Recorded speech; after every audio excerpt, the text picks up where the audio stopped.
Episode pertama, The World of Sword, Dunia Pedang. Cerita dimulai pada tanggal 6 November 2022. Dunia sedang dihebohkan oleh peluncuran Sword Art Online, game FRM MMORPG pertama di dunia yang menggunakan teknologi Nervogear. Alat ini mampu memanipulasi panca indera pengguna sehingga mereka merasa benar-benar berada di dalam game. Tokoh utama kita, Kirito, adalah salah satu dari 10.000 pemain beruntung yang berhasil mendapatkan salinan game tersebut. Sebagai mantan beta tester, Kirito sudah tidak asing dengan keindahan dunia Enka, sebuah kastil melayang raksasa dengan 100 lantai.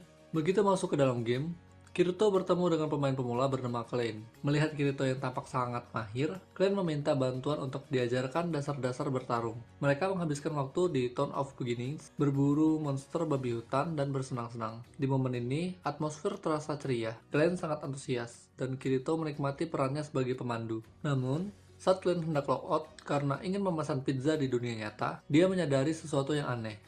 Tombol logout menghilang dari menu utama. Tiba-tiba, semua pemain di seluruh penjuru Aincrad diteleportasi secara paksa ke alun-alun pusat kota. Langit berubah menjadi merah darah, dan sesosok jubah raksasa tanpa wajah muncul. Dia adalah Akihiko Kayaba, pencipta Esau. Kayaba menyampaikan pengumuman yang mengguncang dunia. Yang pertama, hilangnya tombol logout bukanlah kesalahan teknis, melainkan fitur dari game tersebut. Yang kedua, jika poin kehidupan atau HP pemain mencapai angka 0, Nervogear di dunia nyata akan memancarkan gelombang mikro yang menghancurkan otak mereka. Hal yang sama akan terjadi jika ada orang luar yang mencoba melepas paksa Nervogear dari kepala pemain. Yang ketiga, satu-satunya cara untuk keluar adalah dengan menaklukkan ke 100 lantai Aincrad dan mengalahkan bos terakhir. Sebagai hadiah, Kayaba memberikan item cermin kepada semua pemain. Seketika, avatar keren mereka berubah menjadi penampilan asli mereka di dunia nyata. Kirito ternyata hanyalah seorang remaja biasa, begitu juga dengan Klein. Suasana berubah menjadi histeris.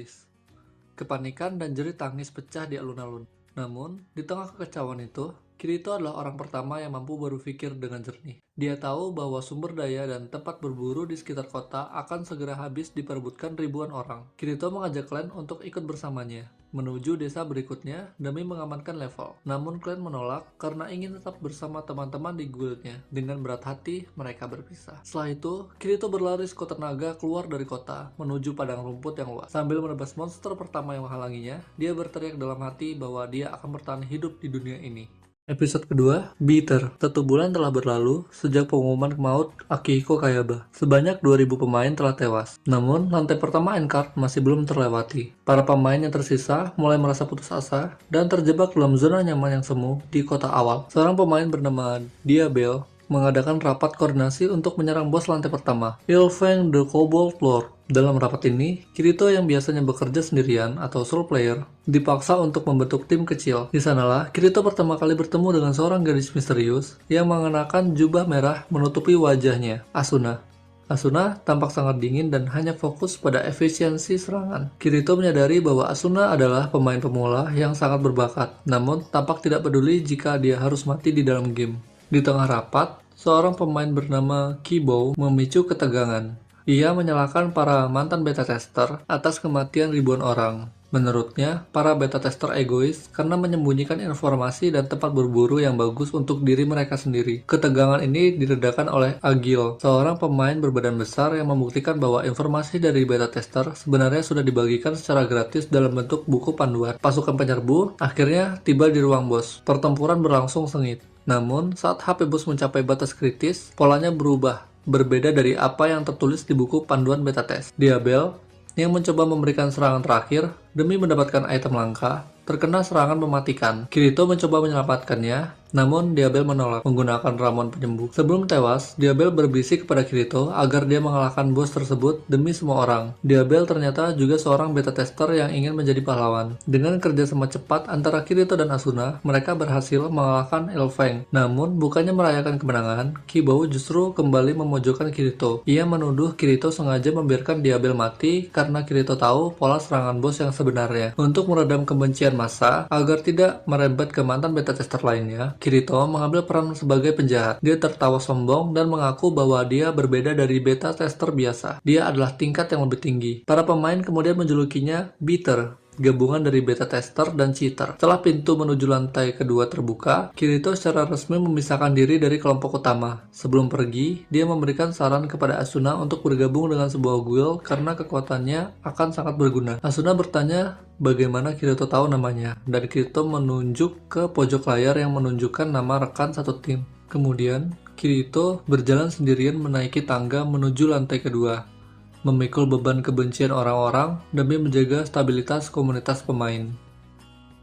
Episode ketiga, Rusa berhidung merah. Kirito yang kini sudah menjadi pemain level tinggi, menyembunyikan level aslinya agar bisa berbaur. Suatu hari, ia menyelamatkan sebuah guild kecil bernama Moonlight Black Cats yang terjebak di dungeon. Anggota guild tersebut yang dipimpin oleh Keita sangat ramah dan terdiri dari teman-teman sekolah di dunia nyata. Karena merasa kesepian sebagai solo player, Kirito memutuskan untuk bergabung dengan mereka. Namun, ia tetap merahasiakan bahwa dirinya adalah seorang beater dan pemain level tinggi agar mereka tidak merasa rendah diri. Di dalam guild ini, Kirito menjadi sangat dekat dengan seorang gadis bernama Sachi. Berbeda dengan pemain lain yang bersemangat, Sachi sangat ketakutan akan kematian. Ia sering menangis di malam hari karena merasa tidak akan pernah bisa keluar dari game tersebut hidup-hidup. Kirito berjanji kepada Sachi bahwa dia akan melindunginya dan memastikan Sachi tetap hidup sampai game ini berakhir. Janji inilah yang nantinya menjadi beban mental terberat bagi Kirito. Saat pemimpin mereka, Keita, pergi untuk membeli rumah guild, anggota lainnya memutuskan untuk pergi ke dungeon di lantai 27 demi mencari uang tambahan. Meskipun Kirito memiliki firasat buruk, dia tidak enak hati untuk melarang mereka. Di dalam dungeon, mereka menemukan sebuah peti harta karun di dalam ruangan rahasia. Tanpa mendengarkan peringatan Kirito, salah satu anggota membukanya. Ternyata, itu adalah perangkap yang membuat mereka tidak bisa menggunakan kristal teleportasi untuk kabur. Ruangan tersebut dipenuhi oleh monster tingkat tinggi. Satu persatu anggota Moonlight Black Cats tewas di depan mata Kirito. Di detik-detik terakhir, Sachi tewas sambil membisikkan sesuatu yang tidak terdengar oleh Kirito karena suara bising pertempuran. Kirito dengan level tingginya adalah satu-satunya yang selamat. Setelah kejadian itu, Keita, sang pemimpin guild, yang mendengar kabar kematian teman-temannya, memilih untuk bunuh diri dengan melompat dari tepi Aincrad setelah memaki Kirito sebagai beater. Kirito pun tenggelam dan merasa bersalah yang mendalam. Ia terobsesi mengejar rumor tentang bos event Natal bernama Nicholas the Renegade yang konon menjatuhkan item yang bisa menghidupkan kembali pemain yang sudah mati. Kirito bertarung dengan sangat brutal dan nekat hanya demi mendapatkan item tersebut untuk menghidupkan Sachi. Setelah mengalahkan bos Natal sendirian, Kirito mendapatkan item tersebut. Namun harapannya hancur. Item itu hanya bisa menghidupkan pemain dalam waktu 10 detik setelah kematian. Sudah terlambat berbulan-bulan untuk Sachi. Saat Kirito terduduk lesu di penginapan pada malam Natal, ia menemukan sebuah pesan suara yang ditinggalkan Sachi melalui item rekaman. Sachi ternyata sudah tahu bahwa level Kirito jauh lebih tinggi dari mereka, dan dia sudah menduga bahwa dirinya mungkin tidak akan selamat. Dalam rekaman itu, Sachi mengucapkan terima kasih kepada Kirito karena telah memberinya harapan, memintanya untuk terus bertahan hidup dan menyanyikan lagu Rudolph the Red-Nosed Reindeer. Pesan ini memberikan sedikit kedamaian bagi Kirito, meskipun luka di hatinya tetap membekas selamanya. Episode keempat, Pendekar Pedang Hitam. Cerita dimulai dengan Silika, seorang gadis remaja yang merupakan Beast Tamer. Di lantai 35, Silika terlibat pertengkaran dengan anggota partinya yang tidak menyukai sikapnya. Karena merasa kesal, Silika memutuskan untuk pergi sendirian melewati hutan lebat, ditemani oleh naga kecilnya yang setia bernama Pina. Di tengah hutan, Silika diserang oleh sekelompok monster kuat. Di saat terdesak, Pina mengorbankan dirinya untuk menerima serangan mematikan demi menyelamatkan Silika. Pina pun hancur menjadi serpihan data, menyisakan sebuah item bernama Pina's Heart. Silika menangis histeris di tengah hutan. Saat monster hendak menyerangnya kembali, Kirito muncul dan menghabisi semua monster tersebut dengan satu serangan cepat. Kirito memberitahu Silika bahwa ada cara untuk menghidupkan kembali Pina, yaitu dengan menggunakan bunga dari Hill of Memories di lantai 47. Namun, batas waktunya hanya 3 hari sebelum item tersebut menghilang. Kirito memutuskan untuk menemani dan membantu Silika. Selama perjalanan, Silika merasa heran mengapa pemain sahabat Kirito mau membantunya. Kirito beralasan bahwa Silika mengingatkannya pada adiknya di dunia nyata. Sepanjang perjalanan, mereka merasa dibuntuti. Kirito yang sudah menyadari hal itu tetap waspada namun tidak langsung bertindak. Ia ingin memancing siapapun yang mengincar mereka. Setelah berhasil mendapatkan bunga penyembuh di puncak Hills of Memories, mereka dihadang oleh sekelompok pemain kriminal di tengah jalan pulang. Pemimpin mereka adalah Rosalia, wanita yang sebelumnya memprovokasi Silika di kota. Rosalia ternyata adalah pemimpin dari guild kriminal Titan's Hand. Mereka mengincar item langka milik Silika. Namun, Kirito dengan tenang maju sendirian. Disinilah Kirito menunjukkan perbedaan level yang luar biasa. Meskipun mereka menebas Kirito berkali-kali, HP Kirito hampir tidak berkurang karena kemampuan pemulihan otomatisnya jauh lebih cepat daripada kerusakan yang mereka berikan. Kirito mengungkapkan bahwa dia sedang menjalankan misi untuk menangkap para Orange Player atas permintaan pemimpin Gold lain yang anggotanya dibunuh oleh mereka. Setelah menyeret Rosalia dan kelompoknya ke penjara bawah tanah, Kirito dan Silika kembali ke penginapan. Di sana, Silika menggunakan bunga tersebut di atas Pina's Heart. Pina akhirnya kembali hidup dan terbang memeluk Silika. Suasana menjadi sangat hangat. Silika berjanji akan terus menjadi lebih kuat agar suatu saat bisa bertemu lagi dengan Kirito di lantai-lantai atas Aincrad. Kirito pun melanjutkan perjalanannya sebagai pendekar pedang tunggal yang kini mulai dikenal dengan julukan The Black Swordsman. Episode kelima, pembunuhan di zona aman. Cerita dimulai di lantai 57, tepatnya di kota Martin. Kirito sedang bersantai di bawah pohon ketika ia dibangunkan oleh Asuna, yang kini telah menjadi wakil komandan dari Ghoul terkuat. Asuna memarahi Kirito karena dianggap bermalas-malasan saat garis depan sedang berjuang.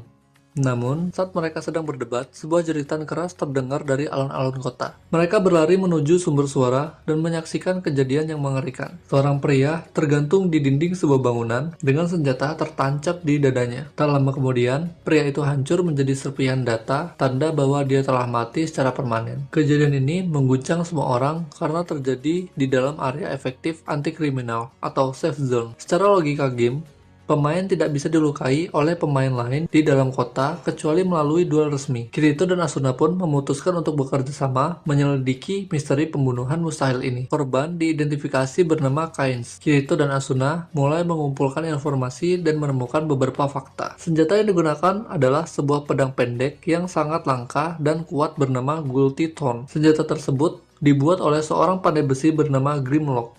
Kains dulunya adalah anggota dari sebuah ghoul kecil bernama Golden Apple yang kini sudah bubar. Mereka kemudian bertemu dengan mantan anggota Golden Apple lainnya, yaitu Yolko. Yolko menceritakan bahwa pemimpin ghoul mereka dulu, Griselda, istri Grimlock, tewas secara misterius dan sejak saat itu anggota ghoul mereka satu persatu mulai diteror. Kirito mencoba berbagai teori untuk menjelaskan bagaimana pembunuhan bisa terjadi di zona aman. Ia bahkan melakukan eksperimen dengan menusuk tangannya sendiri di dalam kota, namun tetap tidak terluka. Saat mereka sedang makan malam, di mana Asuna menunjukkan keahliannya memasak dengan bahan langka. Kirito mulai curiga bahwa pembunuhan ini bukanlah kesalahan sistem, melainkan trik psikologis yang sangat cerdas. Penyelidikan berlanjut ke sebuah penginapan di mana Yolko tinggal. Saat Yolko sedang berbicara dengan Kirito dan Asuna di dekat jendela, sebuah belati tiba-tiba melesat dari luar dan mengenai punggung Yolko. Yolko terjatuh dari jendela dan hancur menjadi serpihan data di depan mata mereka. Kirito segera mengejar sosok misterius berjubah hitam yang melarikan diri dari atap bangunan. Namun, sosok itu berhasil lolos menggunakan kristal teleportasi. Kirito menyadari bahwa sosok berjubah tersebut kemungkinan besar adalah anggota dari Locking Coffin, sebuah ghoul merah. Misteri semakin dalam. Apakah ini dendam lama dari masa lalu, Golden Apple, atau ada konspirasi yang lebih besar?